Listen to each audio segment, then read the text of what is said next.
Xabaringiz bor, joriy yilning 10-noyabrdan 14-noyabr kuniga qadar Koson tuman axborot kutubxona markazida bo'lib o'tadigan Infolib O'zbekiston 2025 14-milliy axborot kutubxona haftaligi e'lon qilingan edi.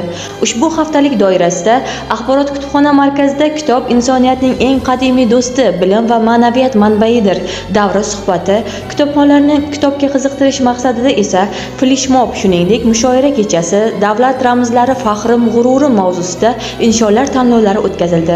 Bugun esa haftaning juma 14-noyabr kuni haftalikning yopilish marosimi va tadbir ishtirokchi hamda g'oliblarini taqdirlash marosimi bo'lib o'tdi.